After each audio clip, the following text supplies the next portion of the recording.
Your hair was, I think your hair used to be blonde or something, didn't it? I did a blonde Halloween costume at one point. Yeah, yeah, I see the difference. So, how you doing, Mr. Adam? I don't know. I can't help but feel like you're kind of trying to rizz me up right now.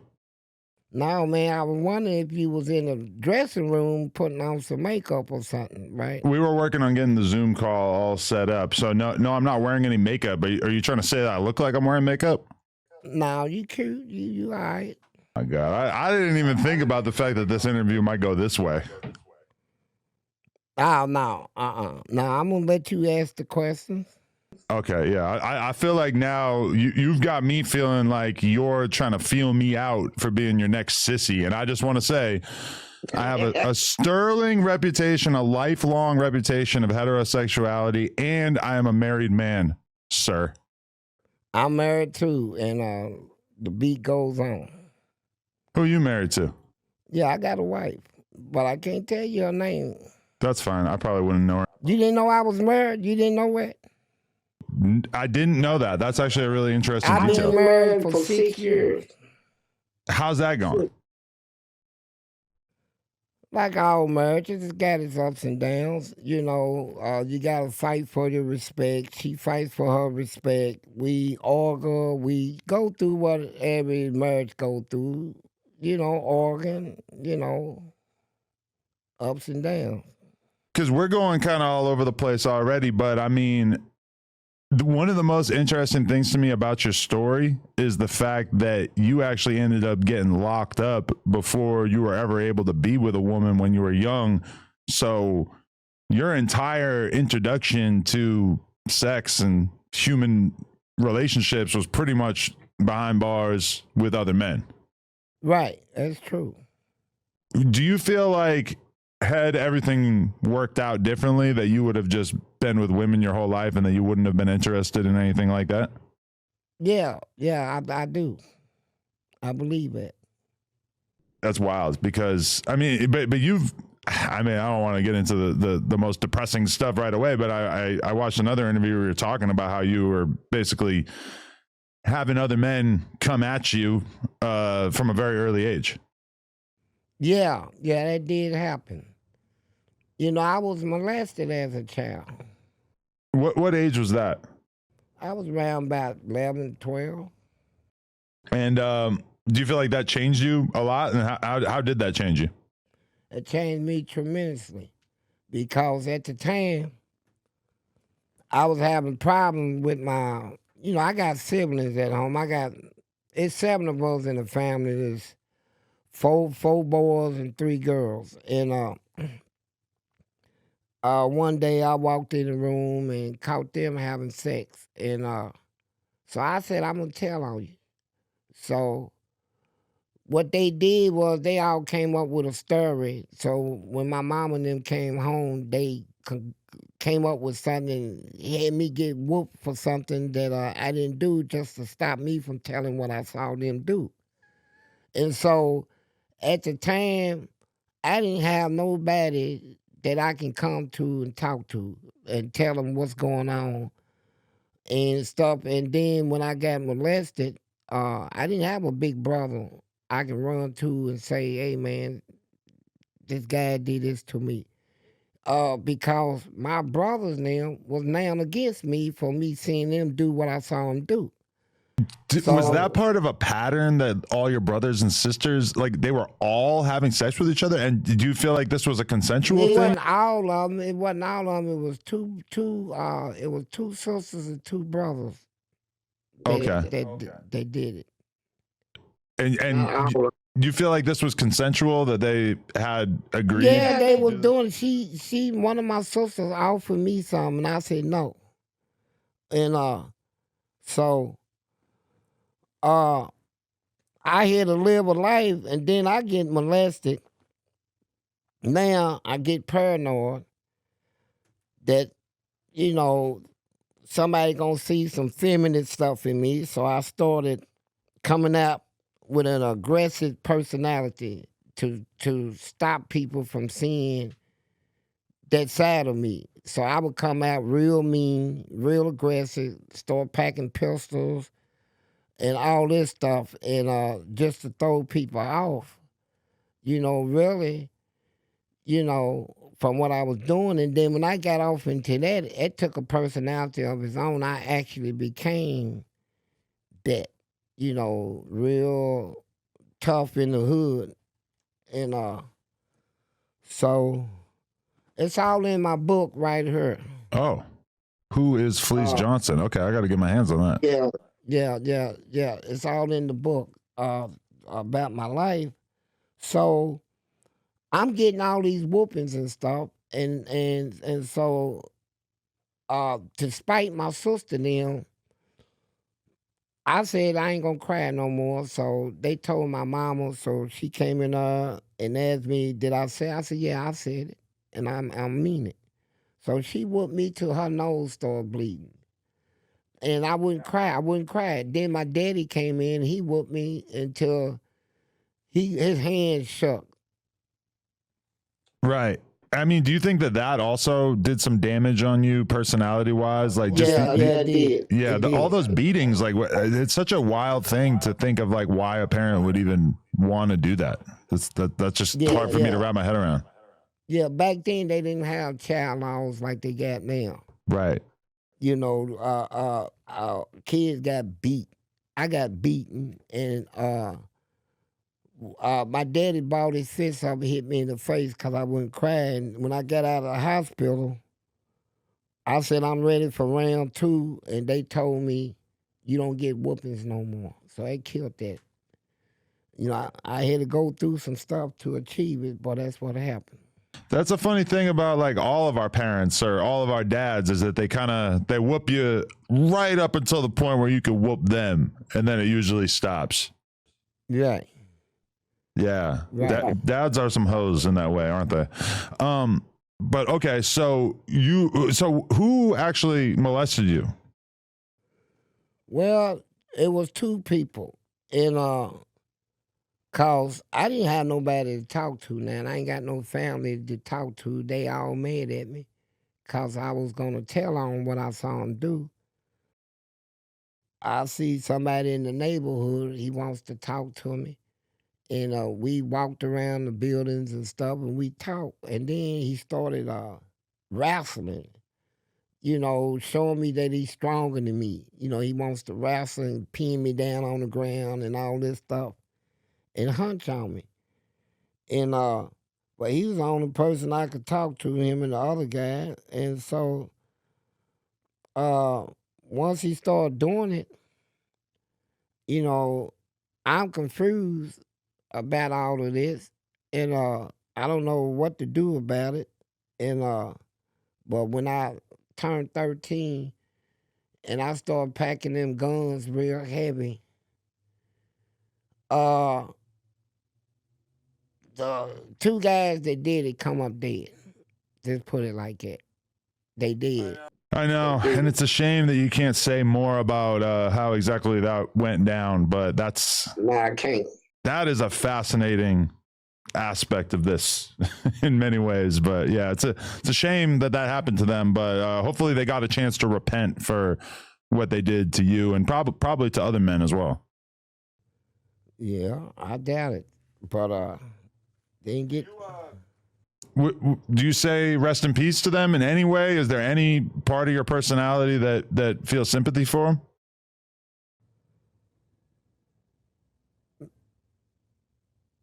No.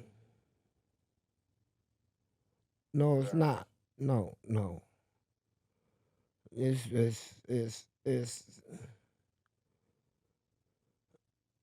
I wish it. I don't feel no sympathy. Just put it like that. They got what that was coming to them, and they did. So, but it's still something I got to live with and had to live with, and so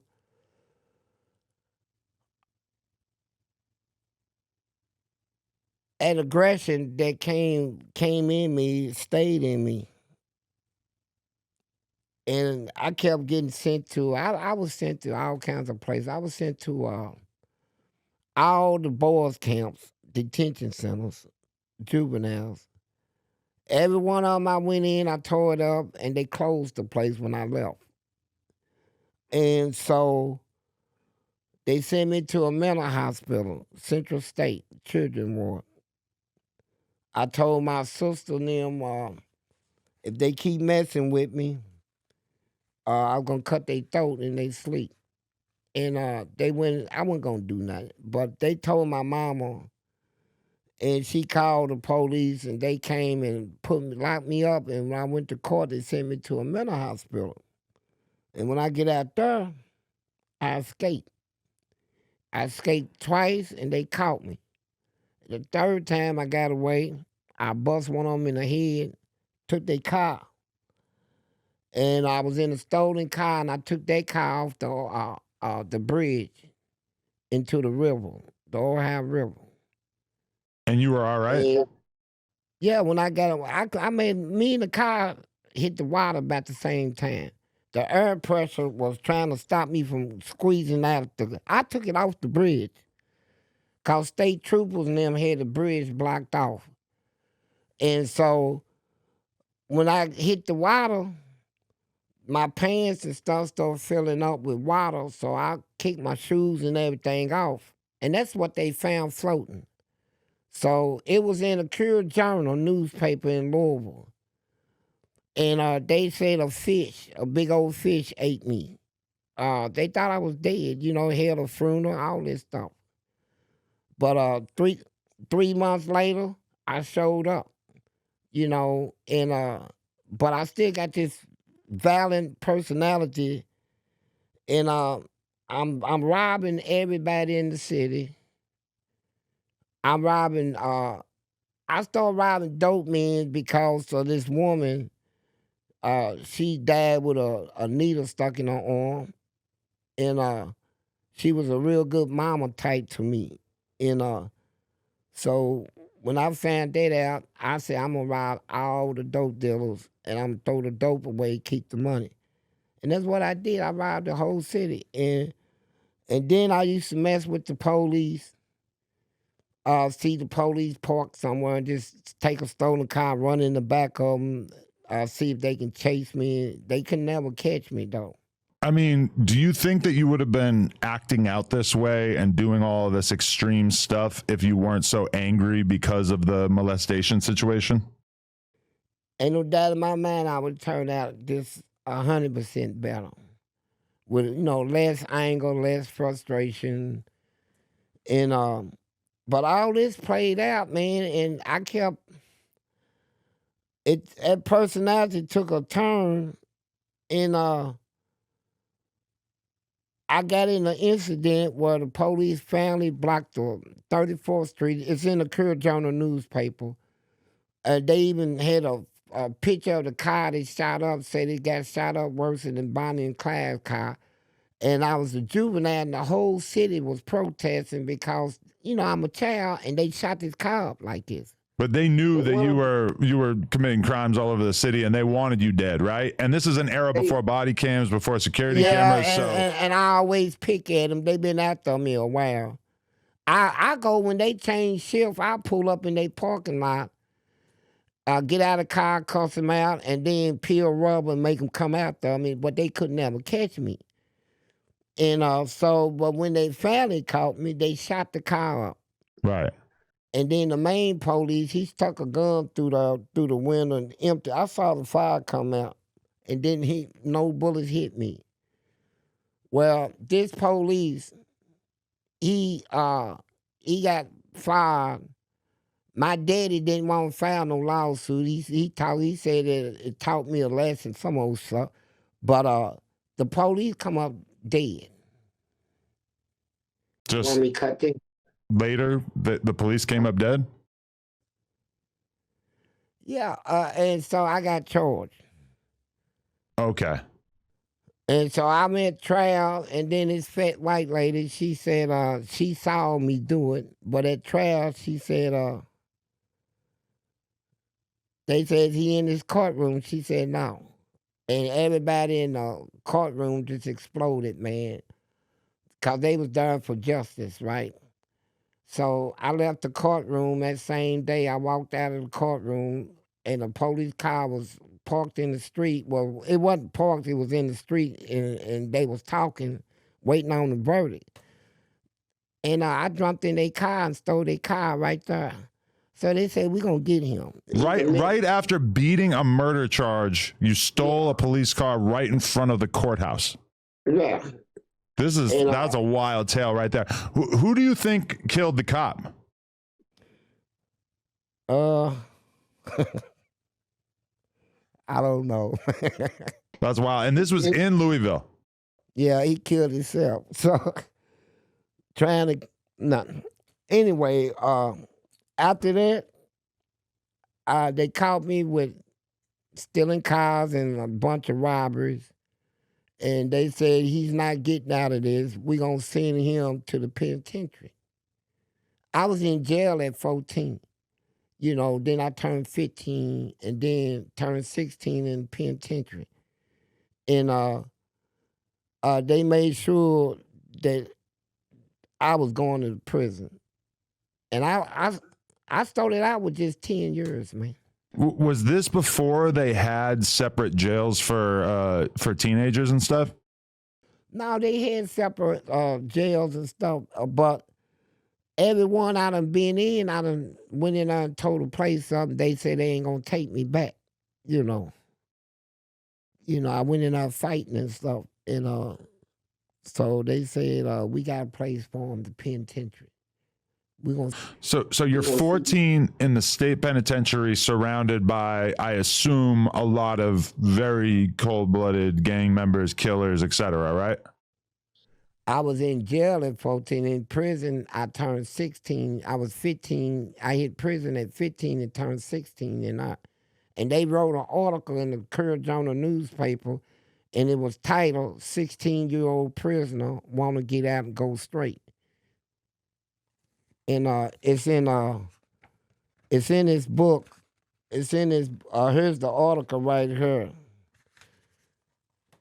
That was in the paper. Right. So even at 16, you were kind of toying with the idea of turning your life around? No. That's just what they said? I didn't have no thoughts. I didn't know how to. At that time, I was like borderline illiterate. I ain't been in the school system in about 6 years. I got kicked out of school at the age of 10 and never went back and stuff like that. And so I didn't know how to write my name when I went to prison. Right. I learned all that in And was there actual school programs set up, or did you just have to take it into your own hands to learn? I took it in my own hands. And I talked to people that got GEDs that can tutor me, right? Right. If I got a question or something. But I went to the library, prison library, and they got all kinds of books from first grade all the way up to GED college. Right.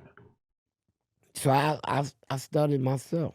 There's a reason why podcasters can turn any topic into an episode. Just like there's a reason Morgan & Morgan is America's largest injury law firm with over 1,000 attorneys and more than 100 offices nationwide. If you've been seriously injured in an accident, your case could be worth millions. But the truth is, a lot of people either don't file at all or get taken advantage of by insurance companies. When you hire Morgan & Morgan, it's like hiring a legal army that has your back. If you're injured because of someone else's negligence, you deserve to be paid. No shortcuts, no lowball offers. In fact, they've secured some major verdicts in the past. For example, in Florida, they got a victim who was in a life-altering car crash, $12 million, 34 times the highest insurance offer. They got another victim in Philadelphia, $26 million, 40 times the highest insurance offer. Not all law firms are created equal. Morgan & Morgan is the biggest for a reason.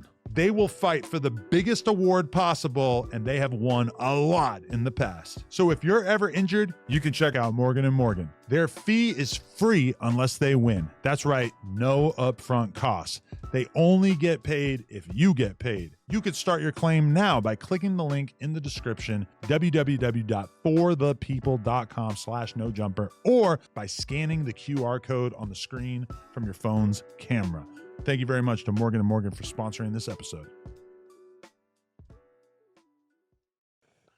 Did you start to become a way more hardened criminal or a hardened gangster as a result of being around all of these older guys who are in there for, crazy shit? Yeah. The people I hung with on the street when I was 13, they was in their 30s. And so I was really feared in my city, man. I carried 2 nickel-plated 45 automatics.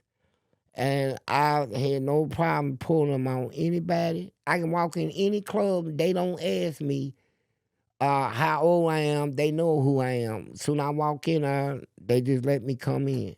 Treat me like I was an adult. Right. And they know if they didn't, I would have robbed them and shot their place up. Wow, that was a wild time. There's just, it feels like you're just describing like a version of America that is just kind of totally different compared to what it's like these days. Yeah, I am. In all my robberies, I never put a mask on. I never wore a disguise. I run into place, jump up on the counter, pull my gun out, pop it twice, and rob it. And some places I tell them who I am. My name is Fleece Johnson. I wanted that type of drama, man. It's like I was what's been happening to me in my life. I started off as a real nice child, man. Real nice child. And then I hit prison, and I'm telling you, that was other than anything I ever went through in my life. And I never experienced fear, terror, real torture until I hit the penitentiary. Really? And what was your first experience with that like? Like, when did you really start to realize how brutal this environment was? Well, I started realizing it when I took a shower. I was in LaGrange prison, and I took a shower, and this big dude named Reggie, I'm talking about, man, he had a big chest, just muscle up, And he was staring at me, and his thing was hard. And so I got out of the shower, and I told some people, some of my friends, and they said, yeah, he's a freak, man. You better watch him. So one day he decided to make his move, man. He got me in a chokehold from the back, and I'm naked and he's naked. And he's trying to pull me in back of and I'm kicking my legs out, and he's trying to pull me in back of this wall where he can finish me up. And I'm trying to get a sound out where I can alert somebody. Man, I need help, man. And you're what, 16? Man, yeah. And just so happened, one of my friends walked in there and hollered at everybody, he's getting attacked. So all the dudes running there, so we jumped him. We got him on the ground, and I put some boots on, and I said, go get me some boots, man. And dude brought me some boots. I tied him up, and I put some underwears on, and while he was on the ground, I stomped him so bad, and here's what didn't nobody see. It was duty all over the floor. But they didn't know that came from me. The pee and the duty, that man, he choked me till I duty, man. I shit it. And but I didn't want them to know it came from me. So after I stomped him so bad, I put it out that I stomped him till he shit it. But the shit came from me, man. That was my first terrifying experience, and I was saved by the bell on that encounter. That encounter saved me by the bell. But I got to fighting, I got this angle stuff in me. So they gonna send me to the worstest prison in the state of Kentucky called Eddyville. Now, that's where they got the lecture and people locked up for killing their whole family and stuff. So I went down there and had some real terrifying experiences down there. Right. So, but when you first beat up this guy who tried to take advantage of you, did you get punished in any way by the jail for that, or did that go undetected? No, I got punished. Okay. Yeah, I did get punished. I got put in a hole, right? But back then, back in them days, if a black person gets hurt, they sweep that under the table. Really? Yeah, I seen black people get stabbed and killed, and they swept it right up under the table, man. Wow. And then if they do go to court, they get something like 3 years. You kill this man, just got 3 years. And so they didn't really care about black on black crime in prison. Really? Yeah. I mean, I could imagine that like down south prisons during, what is this, the 90s? It must have been. No, the 80s and the 70s. The 80s. Oh, shit. I went in the prison system in the 70s. Right. Damn. So, okay. But I mean, think about it, like racism obviously still kind of thrives down south a bit more than where we're at. And it just feels like in the prisons, it's got to be as archaic as possible. Man, racism was so bad at this prison. Yeah. And I the first day I entered the prison, I had a fight the first day, man, over some cheese. They had a thing out that if you eat cheese, you're a rat. I said, who put that shit out? And wasn't nobody in the prison eat cheese, but I said I'm gonna eat it. And a table of white guys was calling me rats, and I laughed and finished my meal, then picked that tray up, went over and popped one on me in the head. So, and then I went to the hole, and when I got out of the hole, because they didn't think I was going to come out of the hole, because in that prison, the white dudes ran that prison. I don't care what you say. They ran that prison, and they took pride. If they fought somebody black, they took pride in making sure he don't whoop them. They had a lot of pride, man. But when I got out of the hole, I had a butcher knife somebody gave me, and we all talked it out. And so I solved that problem. Now everybody's eating cheese. Wait, you solved the problem of people not eating cheese with the butcher knife? How? Yeah, see, when I got out of the hole, I done went over at the table and took a steel. They used to have steel food trays back then. They got plastic now. Yeah, the ones that was calling me a rat and all that for eating cheese. So it was like 4 of them sitting at the table. So I'm fighting all of them. So when they locked us up, they was making threats. We're going to kill that nigga. We're going to kill him. We're going to contact so-and-so in the hole. We're going to have him burnt to death, all this stuff. And so I get out of the hole. I said, yeah, I'll go to the back to the yard. And this old black man said, he said, I don't know who you are, but I admire what you did. He said, I'm too old to fight. He said, but you gonna need this. Gave me a butcher knife. And when I seen them coming, I said, here it goes, man. I know I'm gonna die today, but I'm take somebody with me. So I was walking towards him, then I just say, fuck it, and just broke out in a run and was running at him. And I pulled the knife out. I said, I'm just gonna run and just start slicing, right?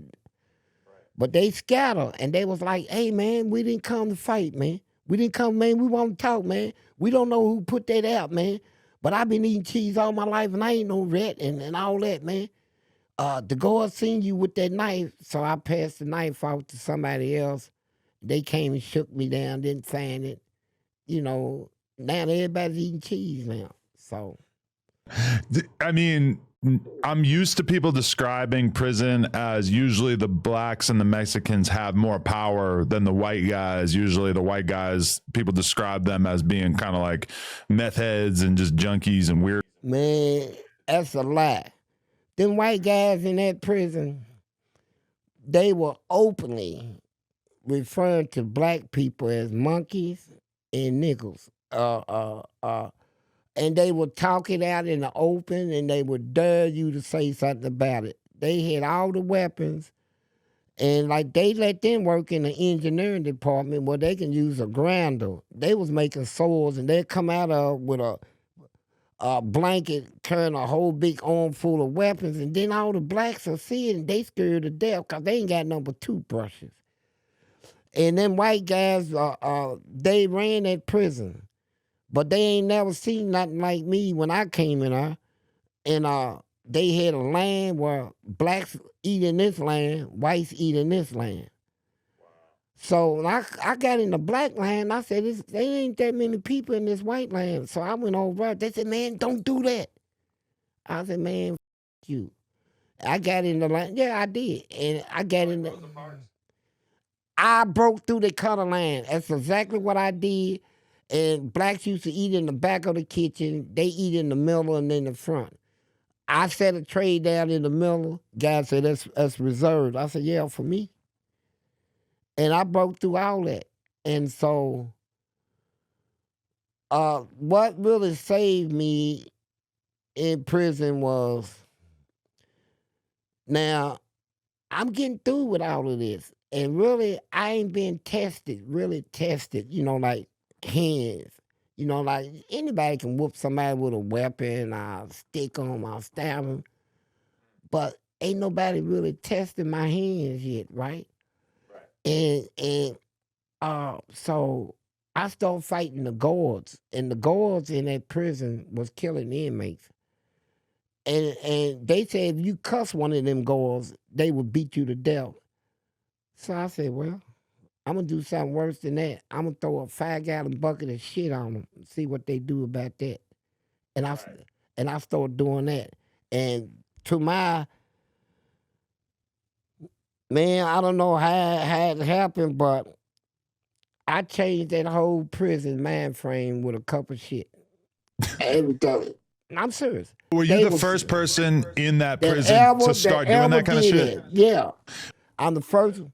Okay, so there's a new strategy that we've had. Like Rico Reckless is a rapper from Chicago who kind of famously went viral for talking about this, but they would call it the Glock Dookie, where basically they would get like a water bottle, fill it with shit and piss, and then they would just keep it right there. And if you tried to fuck with them, then they would be able to like spray you with it. Or you take that, you walk down on somebody, you say, hey, give me your noodles, give me whatever that you have that I want from you, or else I'm about to hit you with this. And that's kind of a way that they do battle in there. Yeah. But here's something that they didn't know. I was so top of the line with this. If you take shit and piss and put it in a bottle and then put milk in it and screw the top on it, the plastic would expand. Eventually, it would explode. It would actually bust like a bomb. I wonder why. And because it ferments because of the duty mixed with the milk. Okay. The milk, the sour milk in the pea. It makes it ferment and it would explode. So I started making bombs. I said, I tell a guard, you're going to bring me some cigarettes in there because they stopped smoking at the prison. He said, I can't do that. I said, well, you be wearing this shit. And I would take one, yeah, and they would bring it. Every time they would bring it. Because they didn't want to lose their job, first of all. Right. By bringing in cigarettes? Yeah, they didn't want to lose their job. And at the same time, they can't put their hands on me when I throw it on them. That was my advantage. All they got to do is write a report Then he threw it on me, and I would put magic shave in her, which makes it really stinks, and then broken glass.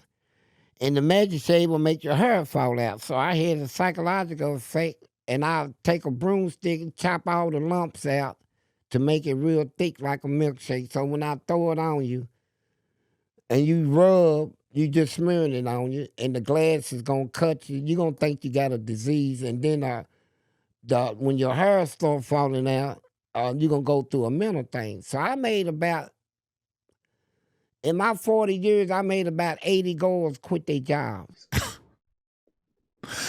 Did it ever cross your mind, just holy like, look at the kind of person that I've become? Not even the fault of your own. Like, these are survival mechanisms. But did you ever take a step back and just look at this and just think, like, look at what has become of my life? Man, I did that many times, but I knew I had to continue. I'm in a situation, once that wheel gets to turning, like, I do something to you, and you an officer, so you gonna come and do something back.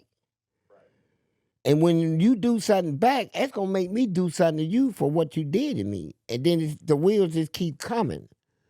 And then you got inmates in there you got to fight, because you got inmates that are done cater into the guards. Like, they give inmates TVs, radio. Tell them you can have a TV, the radio, PlayStation, other little things, and these are not rights. These is privileges.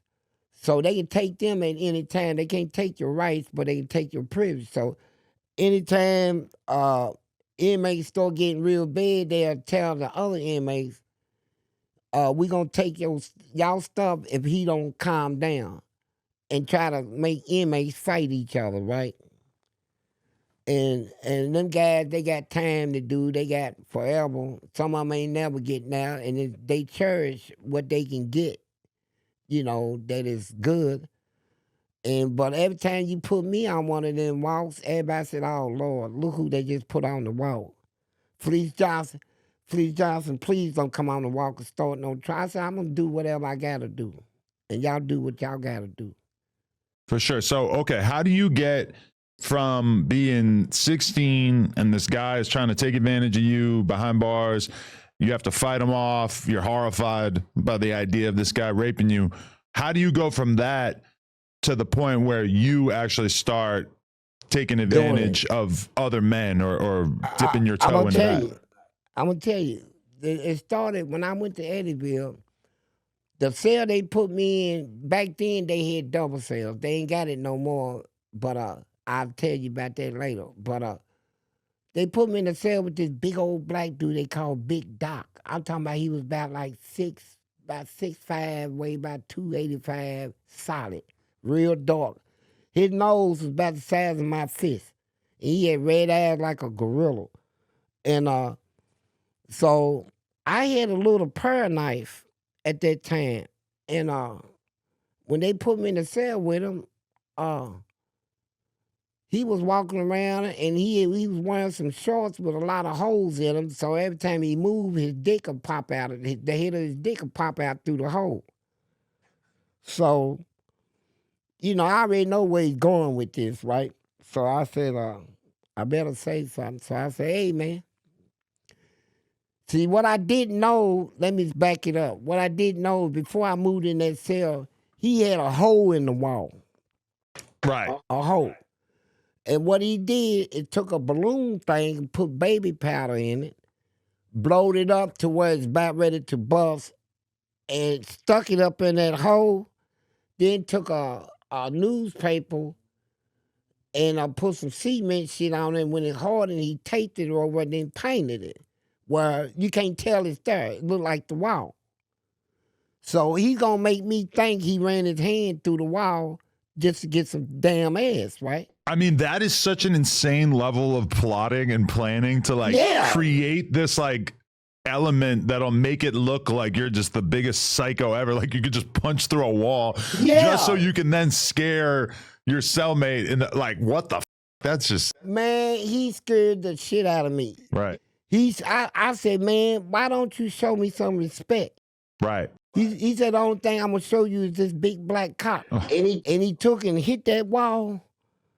And when I seen his hand, and when I heard that boom, and his arm went up in there, and when he pulled it out and all that white shit on it, I'm thinking it's fragments of the cement or something. I ain't know it was baby powder. You're thinking he's got like superhuman strength. Man, that and when he ran up on me, he's like, stand up.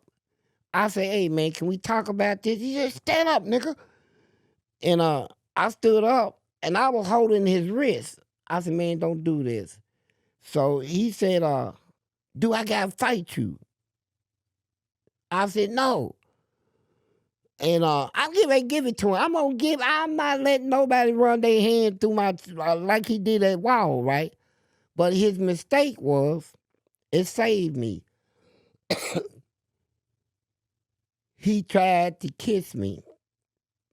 I already felt his thing up against my booty and everything, but he pulled my head back and tried to stick his tongue in my mouth. And that was the nastiest feeling I ever felt in my life. And I gurgitated. I said, hell no. And by that time, I realized that I had that little pear knife because I moved and it stuck me on the hip. I said, man, he gonna have to kill me. So he said, hold your head back.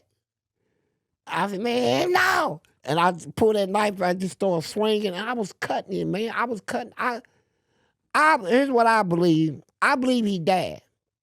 See, but like I was telling you about racism back in them days, them guards, when they came to get me, I was standing there shaking, holding this knife. He's laying on the ground, cut to hell, blood everywhere. They pulled him out. They pulled him up out of there. They took me to the hole, and I'm thinking I'm getting ready to get a lot of time. But when I went in front of the disciplinary committee, they say, we know who he is, we know what he does. You'll never see him again. And they let me out of the hole that day, then dropped all the charges. Now, when all the inmates heard about this, they like, oh boy, that little young dude there, boy, you don't want to mess with him. But they don't know. I was right there. I was getting ready to give it to him. So why do you think he was dead? Just because they said you're never going to see him again? Yeah, I never did see him again. I don't, and all the prisons in my state, I was sending letters to people. They said, no, nobody like that came to this prison. So I don't know what happened. That's crazy. I feel like nowadays you would just find out, you would hear about it. But I guess at that time, shit just got lost. Yeah. Yeah, they did a lot of secret stuff, man. There was a lot of stuff that happened, like dungeons. Like torture Yeah, style yeah. dungeons. They was hiring people to break me. They hired this man. He did 21 years into the military interrogation. He was a captain over the interrogation of the enemy. They hired this man to come into prison and break me. And they gave him a house across the street from the prison, and he put word out, anytime I act up, ain't nobody to deal with him but him. So he did waterboarding with me. But I tricked him on that because when I was in the hole, they gave me 12 years in the hole. Well, 27 years, I ended up doing 12. And ain't nobody ever never did that type of time in that prison, in the hole. You spent 12 years alone? Yeah. Oh my God, that's insane. And most of it naked. You know, fighting the guards coming through, take my food tray, say, Fleece, here's your food. Boom. And just throw it through the bars like that. And I got to it off the floor and off the walls and stuff to eat it, right? I said, okay, I'm going to get you. And I always got them. I get back at them. So that's the type of fighting we was doing in there. But what happened was I started winning when I start throwing at duty on him, it scared them so bad, and they kept running to the lawmakers in Frankfurt. Can y'all do something about this? They said, no, you work there at your own risk. For 6 years, I threw duty on him and had all the inmates to do it too. And I'm talking about all of them, nurses, doctors, guards. They brought people in from the our state capitol building, corrections cabinet department. They come in wearing them suits and stuff and leave out covered in shit. I did all that. And when they made it a felony, that's when I stopped. You know. But by that time, man, I was controlling the prison at that time. I mean, it really says a lot that you can take men who have literally nothing. In some cases, they're naked, they're alone, and that they're still going to find some way to fight back, even if it's to take the only weapon that they have, which is the shit coming out of their own asses, and that will be how they fight back. Like, it's crazy that they couldn't kill your spirit enough to just make you just give in. You still were going to take the last possible resource you had and fight back with it. Well, the guy that they hired to break me, he died trying to break me in the penitentiary. His heart busted. I sat there, I said to myself, I said, you know what? Y'all call him, tell him, man, I'm done. I was getting ready to give in. That man took me through some torture and stuff. And when he came over, he said, you want to see me? I said, yeah. I'll never forget it. He had a pack of non-filter Camel cigarettes. He took out his pocket, did like that. And when he lit it, his body he buckled. And he left and went on outside my door on the side of the wall. I said, oh, shit. Something is wrong with his heart. And when he came back around that corner, I said, I'm going to tell you something, man. If you don't leave me alone, I'm going to bust your heart. You'll die messing with me. And I spit in his face, and it was on. So we went through another big fight, and then 3 days later, they come through, said he died. He was dead. Okay, but so when you just told that story about that guy trying to molest you, and that you basically may or may not have killed him. When do you first take interest in another man and actually go about breaking another guy down? Break down that scenario. I was in the shower. Well, every time they bring sissies into prison, I was the one that'll run my mouth to them. Cuss them out, tell them they were dirty and nasty, that I hope God I'd take them and put them in bundles and burn them. All this stuff. And then they brought one in. He was just like a woman. And he had a big old butt like Serena Williams. And he was real nice. He said, can I talk to you? I said, no, you can't say nothing to me, fag. You know, all that. He said, what did I do to you? I said, shut up. And then one day I was in the shower by myself. I usually like taking showers when nobody's in there. You know, I don't want to go through all that old shit. What? What were you scared of in the shower? Everybody coming to see, in the prison I was in, they had this thing called saltpeter. You ever heard of that? Saltpeter? Yeah. Yeah, what is that? I forget. It's supposed to something you put in the food. It's supposed to make it to where you can't get aroused. Right, yeah. But if you put too much, it'll have the reverse effect. Everybody's hard, right? Oh, wow. So they had sissies working in the kitchen, and they was deliberately putting more to get everybody hard and rocked up all the time, right? So every time you stand up, your shit is rocked up. So I'm in the shower, and this dude come in, this little gay dude. I didn't know he was in there, and I was washing I had a lot of hair then. I was washing my hair, and I heard somebody something. I turned around and looked. I seen him from the back, and that soap was going down his back and going through the crack of his big old bubble ass of his. I said, oh, God. And I'm hard, so I'm like, I said, I'm him. I said, he's scared of me already. So I said, I'm going to take his chance. So I went in back of him. I said, hey. He said, yeah. I said, can I get some at? He said, yeah. I said, if you tell somebody, I'm going to beat you to death. I said, I want you to know it. Anybody you tell, he said, I ain't going to say nothing.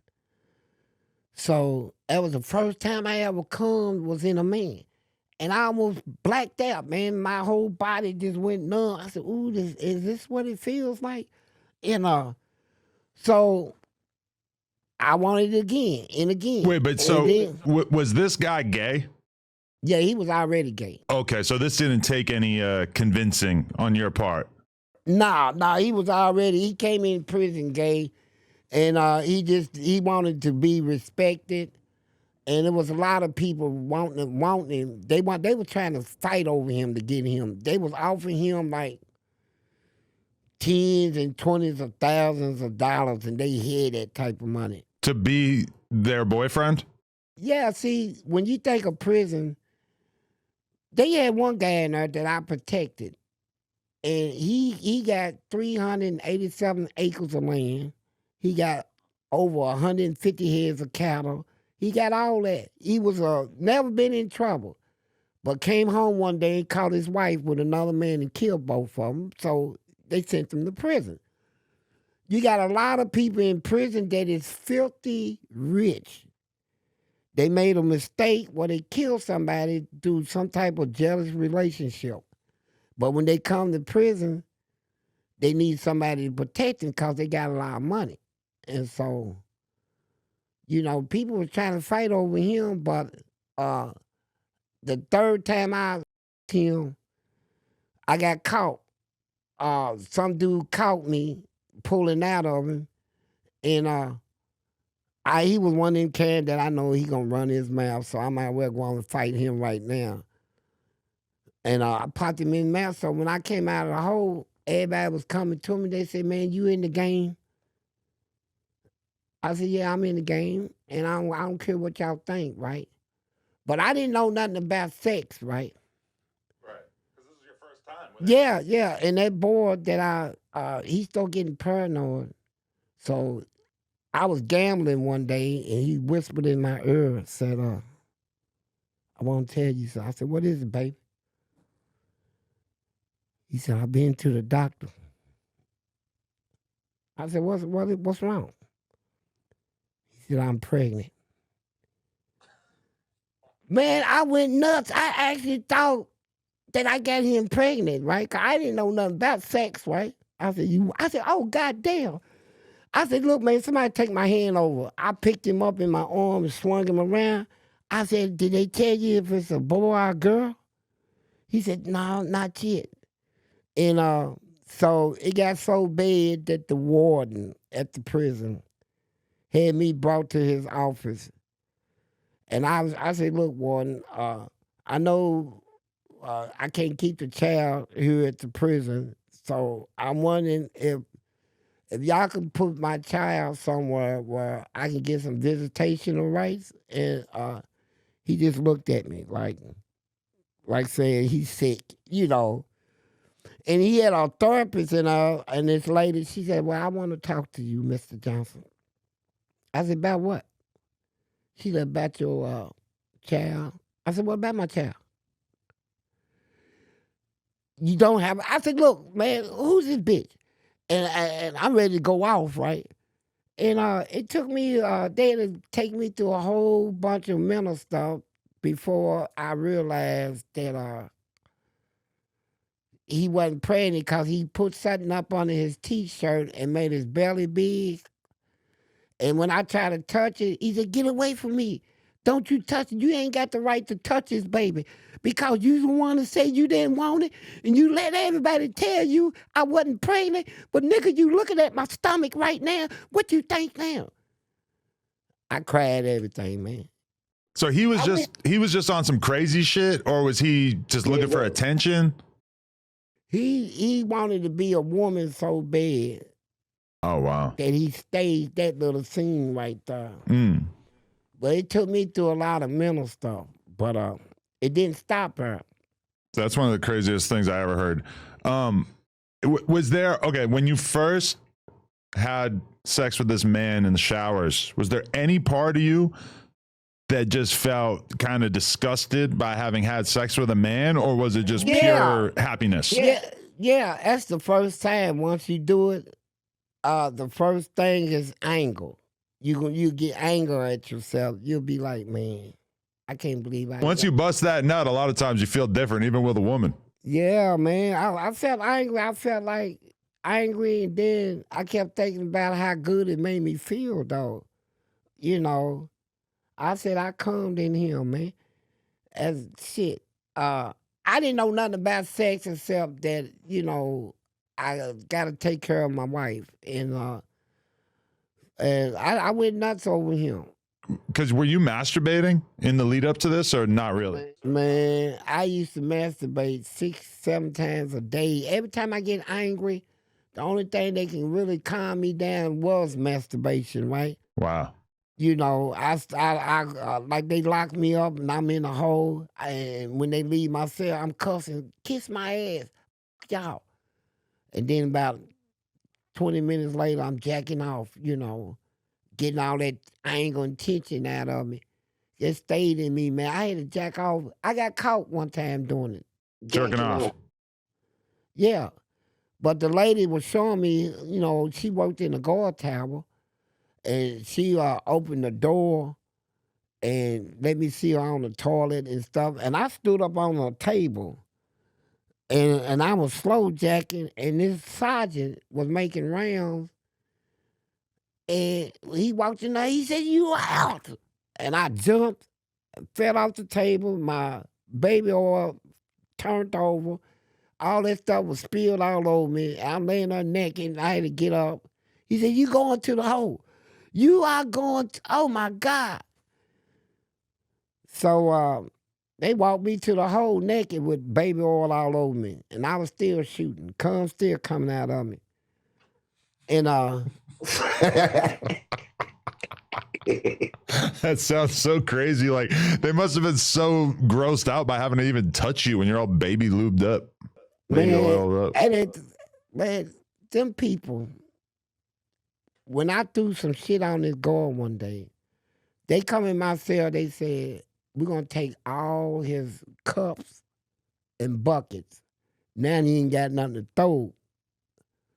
So I hated that guard so bad that I stood there and was talking to him and put my hand back there and shit it in my hand, and then pulled him up to the bars and rubbed it in his face, right?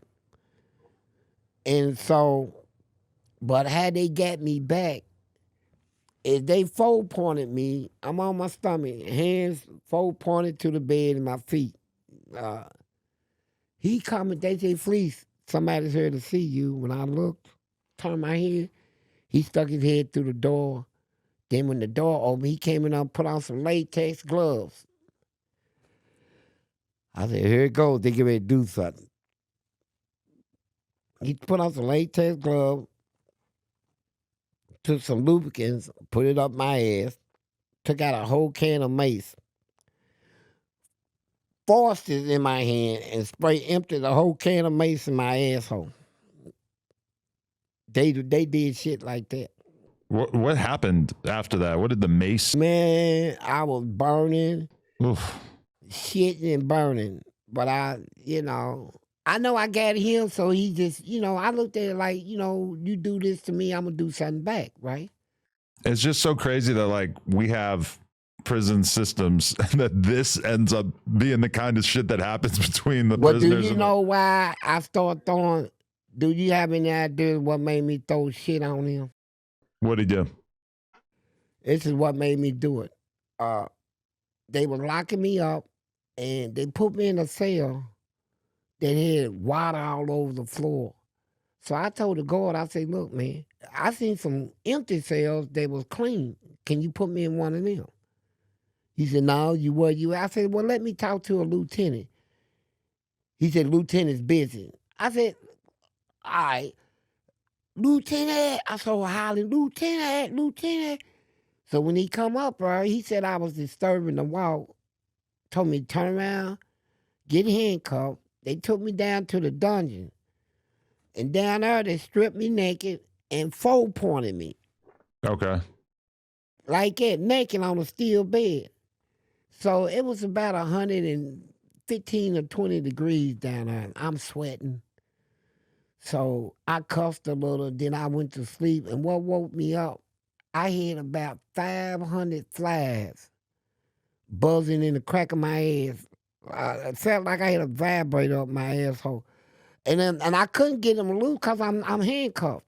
Why were there so many flies on your ass? Did they put like food down there or something? No, the place was condemned down there. That's the place where rats come up through the toilet.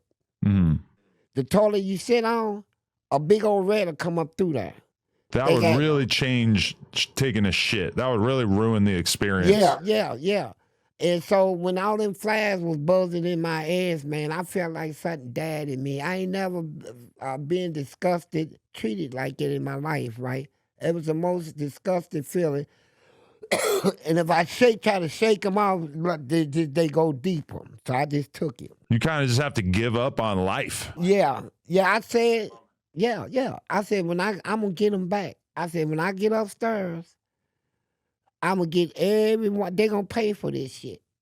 And that's what made me start throwing shit on. I said, I'm going to throw shit on every one of them in here. I'm going to get them back. And I did. Crazy.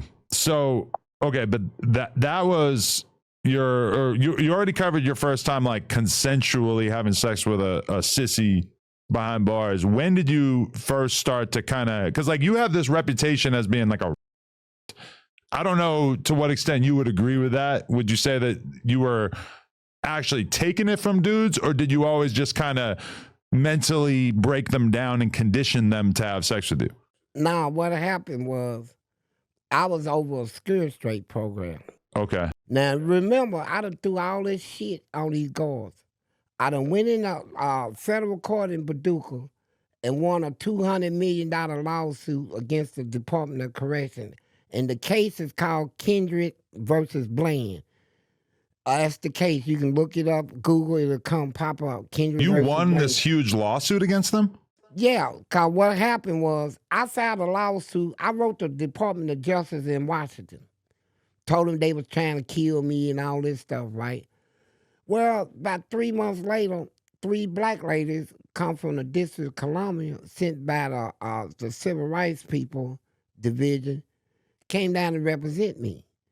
So they said, Mr. Johnson, said there's a class action already pending in court against the prison. We can take your case and consolidate it with that one and get one judgment for all inmates, or we can just do your case, get you on the street, put some money in your pocket. What would you like? I said, well, let's get one judgment. So when they joined that, they took over the lawsuit. So when we get to court, all the people on death row that was coming to testify, they tried to escape. They knocked a big old hole in the ceiling and got caught. So now the federal marshals is sending us back to prison. So now we can ready to lose our case, right? So I said, man, let me testify. She said, I don't see what good it'll do because you don't come in a federal judge's courtroom, turn up, and expect him to help you. She said, I don't know. But they took me out there. So while I was out there, the warden was Dewey Shower. That's his name. And he the one that shot me in the leg at another prison.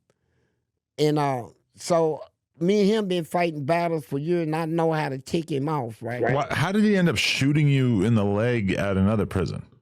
See, that's a different story. Let me finish this one right here. Good point. Let's put that. Yeah, I'm gonna write that down. Okay, and then when they brought me out, I know it's all on me because they done taken all the other inmates back. They taking them back to prison. This is all over the news. The Paducah, we went to the Western District Court in Paducah. They had it all over the news. The federal marshals taking all the inmates back to prison. And so she asked me, she said, what happened, Mr. Johnson? And I wouldn't say nothing. I'm looking over at him. He had his head down, and he had a pencil, ink pen. He kept tumbling it. And then when his attorney said objection, He looked up. I said, he called me a nigga and act like I was crying. And he stood up. He said he ain't crying. Can't y'all see he's pretending? The judge said, oh, in this courtroom, I will not have another outburst like that. I'll hit you with a contempt. He said, you can take your contempt, stick it up in your ass. And when he said that, the federal marshal put his hand behind his back, marched him out of the courtroom. And then 2 weeks later, they came and said, y'all won. So at $200 million, it means they got to take all them double cells and make them single cells, take all the billy clubs. They almost bankrupted. They were so mad at me. They was telling inmates, well, we're going to have to give y'all a little mattress this size thanks to Fleece. Thanks to Fleece, y'all don't get to eat chicken no more. Everything, no more pork chops. No more this and that. We're going to have to hire Airmark to come in and feed y'all small portions. We're going to have to give you boots that'll hurt your feet now because we can't afford the real army boots no more, thanks to Fleece. They kept trying to throw all of it on me, try to get somebody to hurt me, right? Yeah. But all the inmates, they respected me. So that happened. And then when I tore up the lecture, I'm the only inmate in America that ever took a mop wrangle and beat a lecture off the stand, tore it up, and it was in the newspaper, Courier Journal, that it cost $650,000 to prepare the damage I did in there. You destroyed the electric chair with a mop? Wrangle, steel mop wrangle. Okay. Well, how the fuck did you even get access to the electric chair? I would think that would be kept separate from everybody who wasn't actually being executed. I was fighting on every walk they put me on, throwing shit and getting all the inmates riled up. So they put me down on death row, on that death row, down there in the dungeon by myself. So to keep me away from inmates and shit, right? So this guy named Steve Galusha come down there, and he didn't want to bring my food and stuff. And he said, I want you to, Martha Lane Collins was the governor at the time. He said, they give me to execute somebody. I want you to go in here and just don't touch nothing in here but the little mat around the chair. That's the only thing you take out and wipe off. Don't try to wipe nothing else. I said, okay. He said, now look after your own food and stuff. So when I went in there, I sat down in the chair, crossed my leg, and lit a cigarette up. And when I got to thinking about it, I said, they give me to execute somebody. So I don't like this, man. You know, so I got offended and took a mop wrangle and beat everything in that chair, right? I beat it off the stand.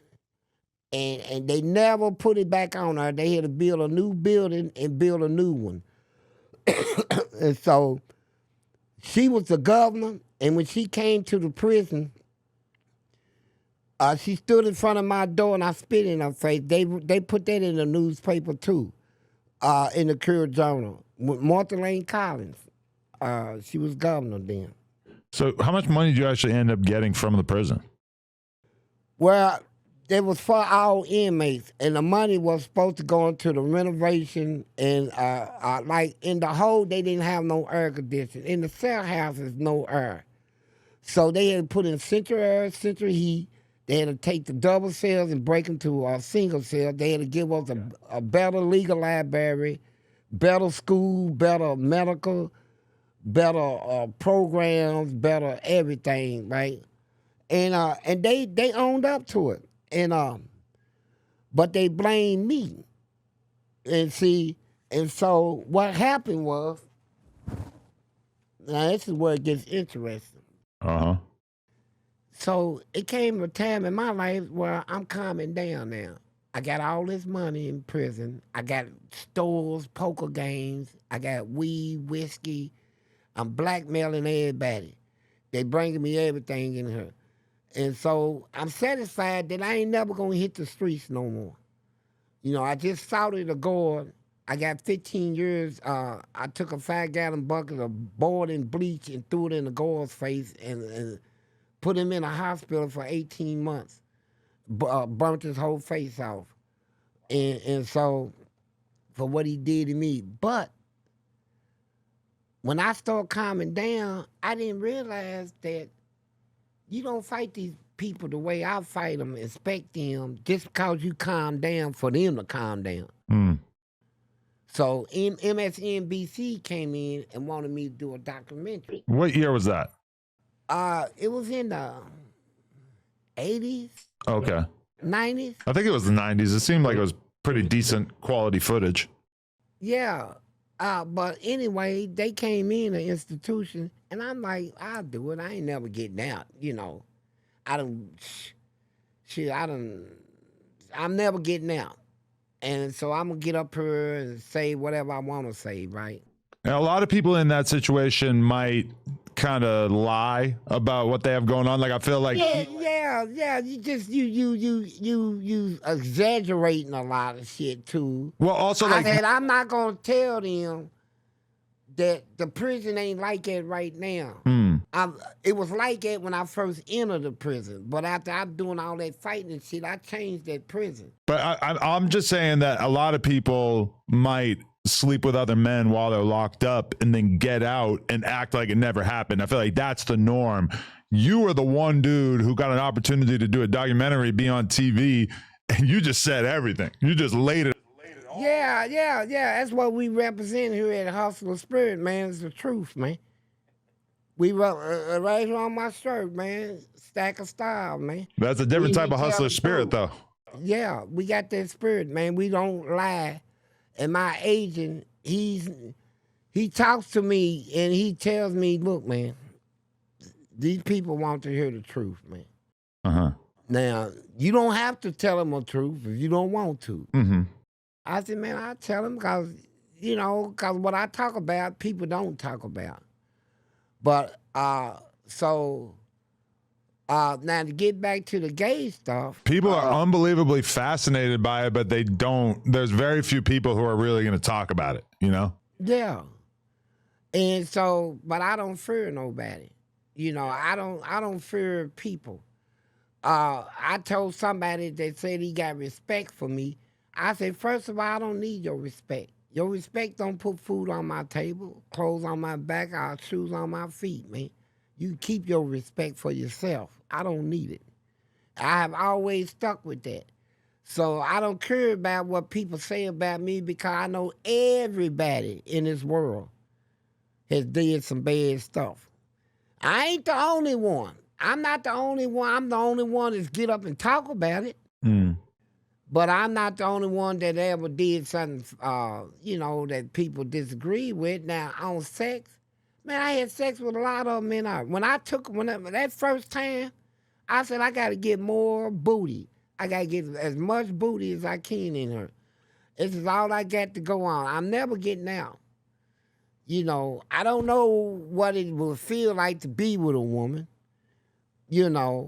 so I went hard, man.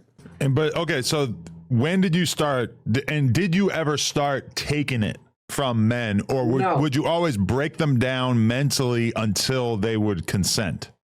No, they was already broken down. Here's the point. See, you think that I don't know where people get this notion that in the penitentiary, you got to take somebody's booty. Them people, out of 20, I was in the prison held 2,500 inmates. Out of the 2,500, only 30 of them get regular visits every week. You can see them on a visit every week. Out of 2,500, only maybe 150 or 200 gets money from somebody from home. And all the rest of them, they done burnt all their bridges. They ain't got nobody sending them nothing. Right. And then, next thing you know, they'll do anything for some noodles, cigarettes, weed. If you got weed, you can probably have sex with whoever in there. Yeah, a pack of cigarettes go for $500. So, easy.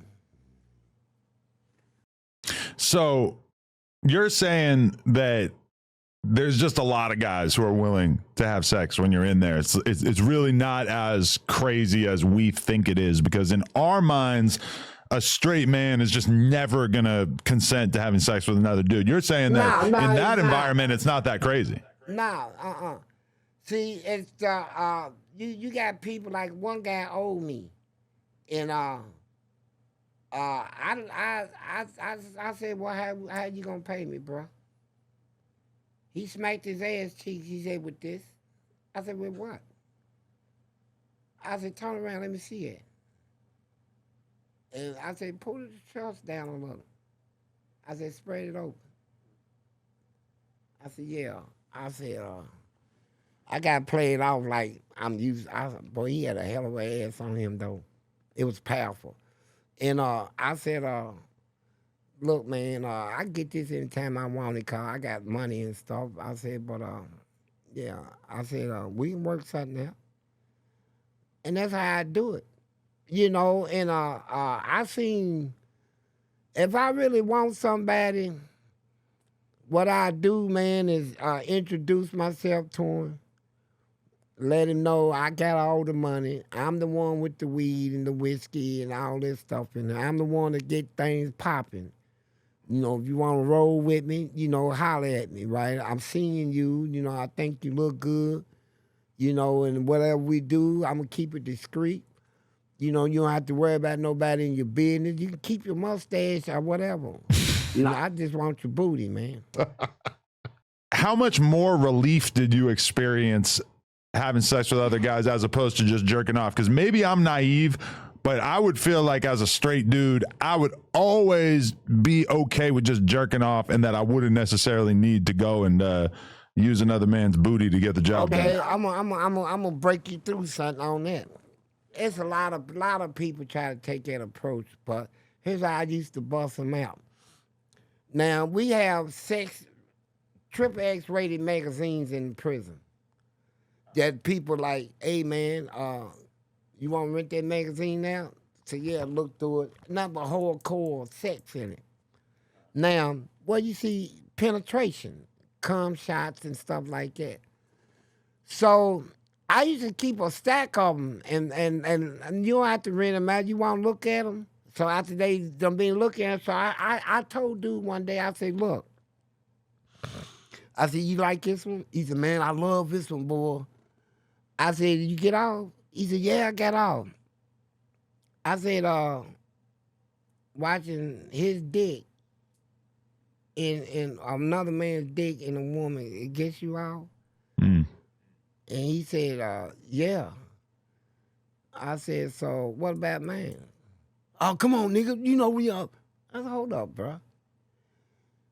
But what I realized through them Triple X magazines, that the tendency to have sex with men was already in them.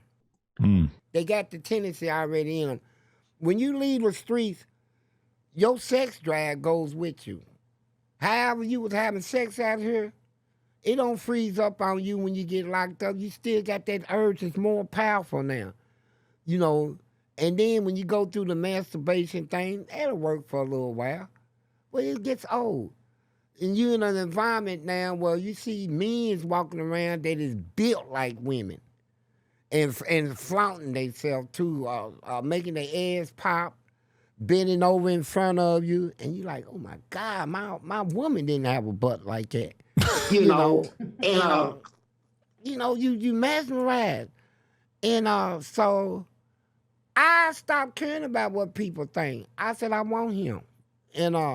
And I'll make my approach. Hey, can I talk to you for a minute? I feel like you almost ended up like there's a whole conversation, you know, about trans men, women, etc. Is a trans woman really a woman, etc.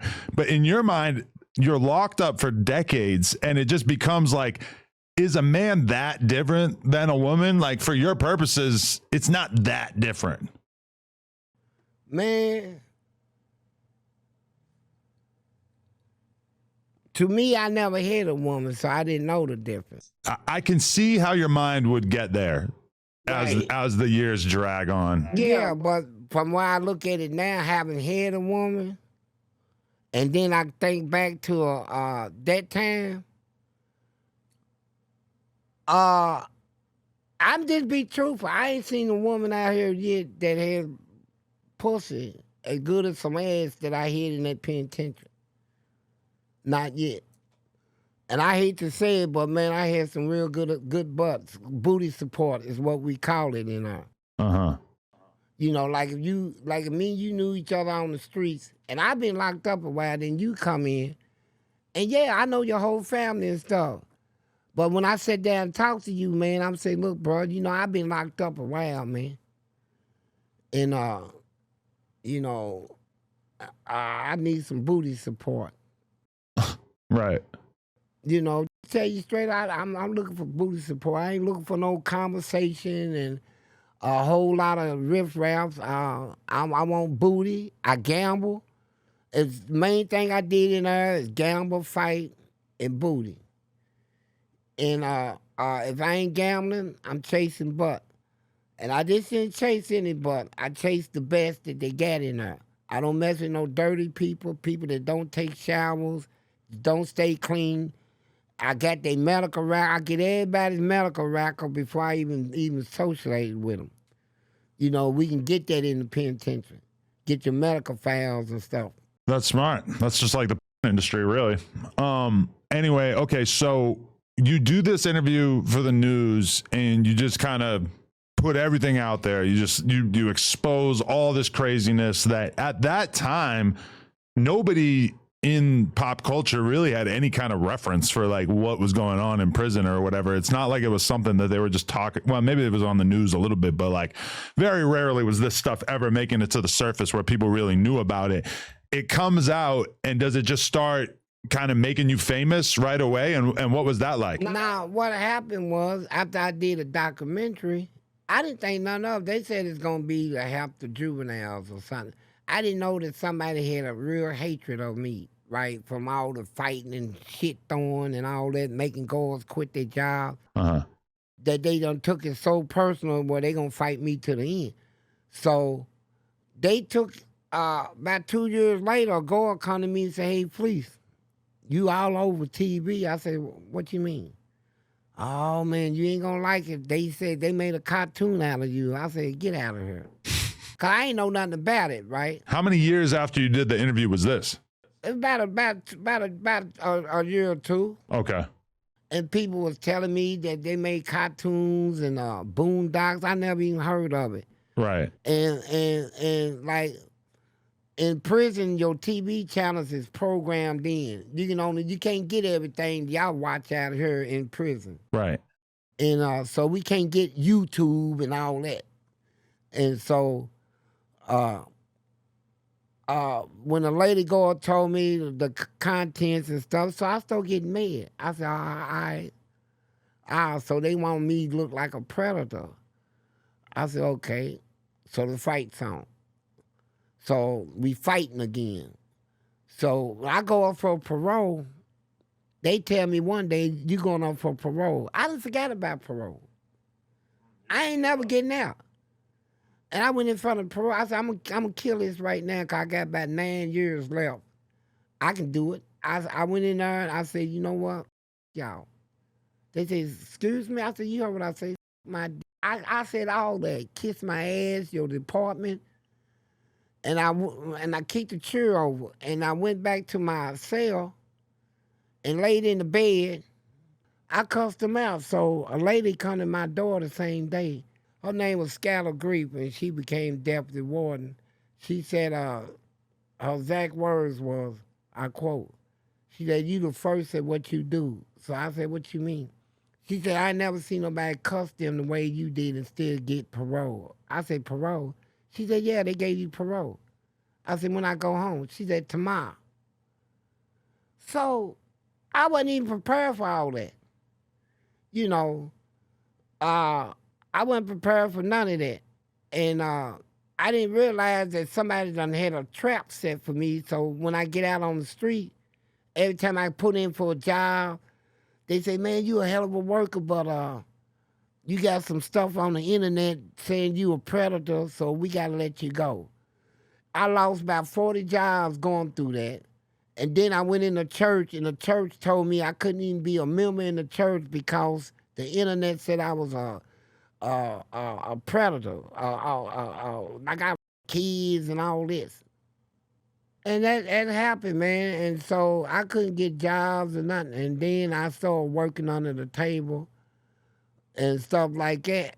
And but then that's when I eventually hit the internet and I told my story and I gave my and I do you the same way. I would give you permission through my agent to get all my criminal records, my juvenile records, my medical records to every institution, jail or prison, detention I've been to, and see, let you see what you can see in her. Cause I have never been charged with sexual anything, taking nothing from nobody. Never a complaint ever been lodged against me. You know, so when you take into account how I made parole, cuss them people out, and that's unheard of that you can cuss them and still get parole, then go home the next day. Unheard of. Yeah, it was a setup from the beginning. So all that stuff they put over on the internet, they put me in a position where I can scream, that ain't true, this ain't true, that ain't true. And the more I scream at, people gonna say it is. So what I did, I said, okay. Well, okay, so my friend DJ. But I did get a lot of booty. Oh. Right, I believe that for sure. But okay, so I have a friend, DJ Vlad, and he's previously mentioned that at one point he was going to interview you. He wanted to interview you, but then he basically had a realization that he didn't want to be platforming someone that he considered a. And you're basically saying that that is not an accurate description of what you were doing in there. Right, it's not. And Vlad knows. Vlad knows he didn't have no proof, evidence, or nothing that I ever did none of that. Only thing they went on was when I did my interview and said booty is more important than water in the internet. Took it and edited stuff and I had one person show me a picture of me. He said, "Man, you were swole." I said, "That's not even my body." They took my head and put it on some muscle man body and said, "Yeah, I take booty and all this stuff." And so, but I can assure you, no, I don't take it. That's crazy. I ain't gonna lie either. I was getting booty and giving up booty. So tell me about that. When did you first start giving up your booty? Man, I was in a hole. They moved a dude next to me, and he had a real nice big bucket ass. I said, "Boy, I gotta get some of that." But he always say he ain't gay, so I'm gonna have to break him down another way. So I said, "Hey man, when you get time, just holler at me. You can stick your mirror out and look over in my cell. I can look in his cell." So I made sure I got a nice a nice little fat butt on me, and I was bending over. I said, "I know he's gonna look." So he said, "Damn." So when he looked over at me, he said, "Damn, that's fine." I said, "You like it?" He said, "Yeah." I said, "All right." I said, "Let me put something." He said, "No, let me keep looking." I said, "You ain't let me see nothing."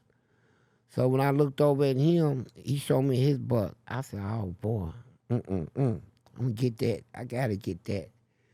And so we played the butt game till I got it. There wasn't no shame in my game, man. I've been molested before, so I already know how it feels. So. But so you don't consider yourself gay, but I just want you don't consider yourself gay, but you didn't mind. No, I'm gonna tell you this. I'm gonna keep it real. Now I was forced to answer that question. Yeah, right now. No, right now I don't see myself as gay, but I look at it the way they look at it in AA meetings and stuff when they said, I'm an alcoholic and I've been clean for 22 years, but I'm still an alcoholic.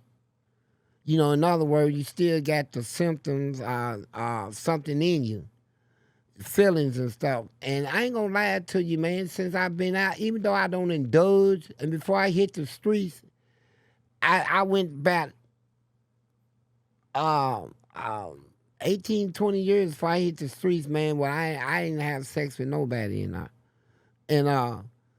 but before I stopped, I had sex with a lot of them, over 50 or 60 that I done been in, and I ain't gonna lie about it.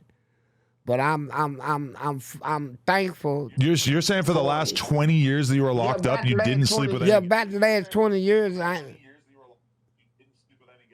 No. You just quit? I haven't. Yeah, I quit, man. I had reasons why I quit it, man. I was going through stuff in there with God. I thought I was on top of the world, man. I ain't believe in God. I ain't believe in Jesus. I ain't believe in the Bible, none of that. And when God revealed himself to me, and it scared me. And then when AIDS came out, that scared me. And so I was done, man. And I'm fighting. I can't do all this gay stuff and do all this fighting at the same time I was doing in there. So I chose to fight and just forget all that. And but when I got out on the streets, I seen a gay guy out here once that I was about tempted to speak to him on that to get with him, and I came close to, and then I met a woman. But you know, I used to wonder about that. Once you done went down that road, can you ever, you know, say you ain't gay or nothing like that? But I don't let it bother my conscience. I don't let it affect my conscience, man. I know what I done in my life. You have any gay stuff in your life? I don't, but no, I never had to go down that route. I think I slept with like over 1,000 women, so never even really thought about it, to be honest. I heard of that. Somebody said you had a man sleep with your wife or something. Yeah, so we do. And at one point we decided, let's go viral. And my wife slept with a black dude with a huge yeah. I wish it was me, man. I bet you do. I got 12 inches. I got 12 inches. I really did her some justice right there. Booty man. Wait, are you serious? You have a 12-inch penis? Yeah, I'm dead serious. Now I went to Drewski camp, right? Drewski, and while we was. Oh, really? I didn't even know that. You know what? I've been there. Yeah, could have been house episode. Oh, I should have watched that. So wow. when they brought the people, yeah, but listen, you can call them. He'll tell you. They said one of the sisters came out and said, "You talking about you got a 12-inch? I don't see no 12-inch."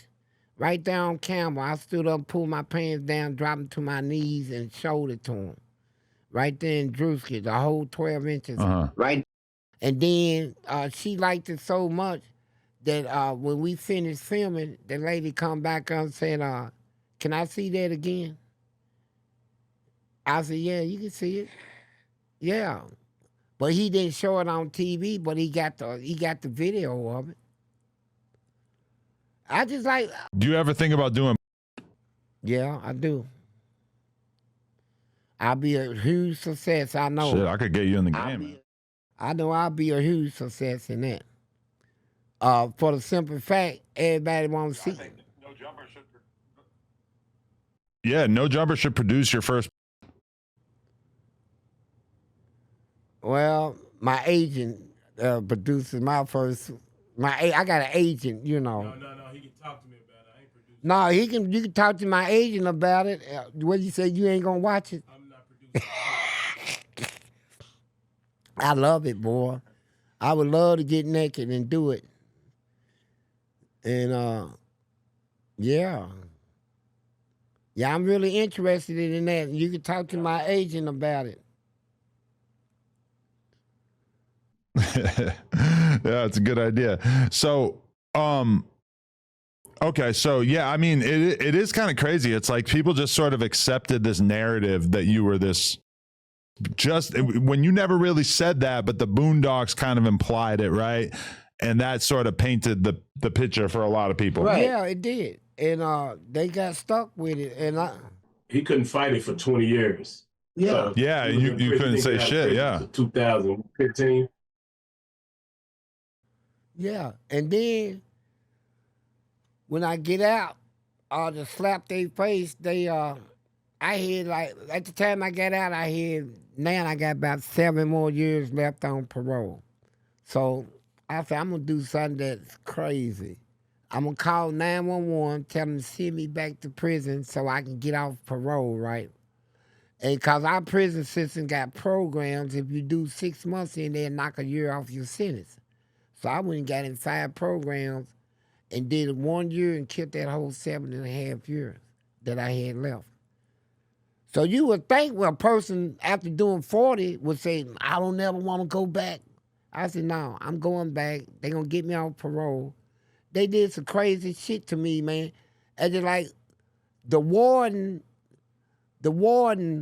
said, I was at a halfway house. His wife would come and get me. He's retired as the oldest serving warden in Kentucky. His wife, Susan, I go to the house the state house where they let the warden live to pack their stuff. They moving to Crestwood. So they came up with, she said that I f***ed her. And I'm gonna show you how they do power. They took me. I came from a temp service job. Police was waiting on me, Louisville police, locked me up and drove me without any due process to Kentucky State Prison.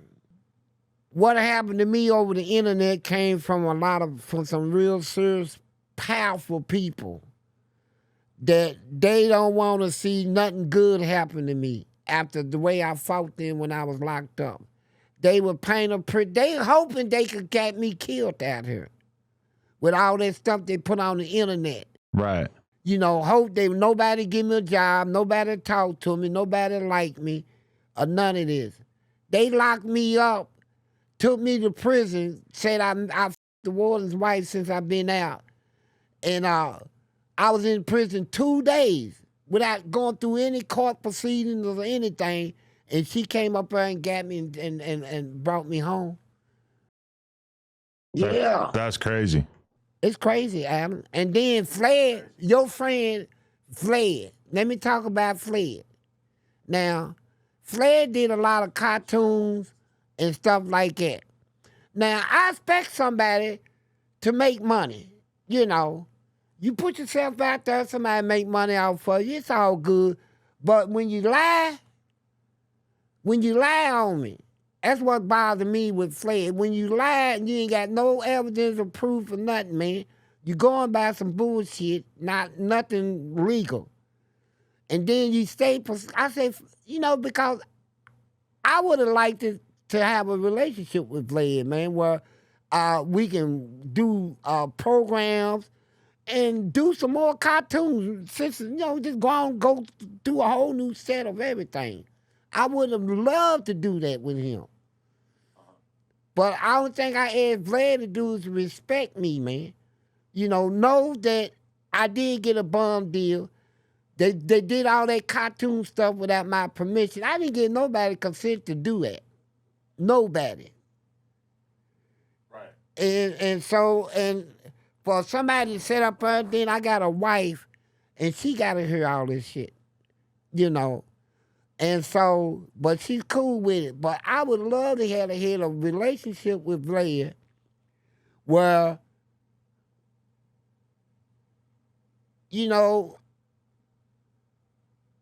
a relationship with Vlad where we could just make money, man. and not take it shit, you know, and like with you, the opportunity is there for you. You know, you talking about whatever, man. I'm ready to make money. All right. So to everybody watching this, Yeah. we're having connection issues. So we're actually going to have to kind of call this quits a little bit early. We didn't really get to cover some of the topics that we wanted to cover there, but we're going to run this back at some point in the near future. Fleece, thank you for your time. Sorry that we didn't really get to finish this out the way that we wanted to, but I appreciate you telling your story. It's an insane story. Yeah, and tell Vlad I'm not really mad at him. Just I am mad at him. Cause he won't be true, man. He won't come true with me, man. I would love to sit down with Vlad and do a whole bunch of episodes of cartoons and everything, man. But I don't know, man. You talk to him, Adam. Okay, I'll talk to him. I could probably try to broker a peace treaty. He's a fair dude. All right, yeah. Fleece, I appreciate you, man. Thank you for your time. All right, booty man out. Do they got some good booty in that? What do you say?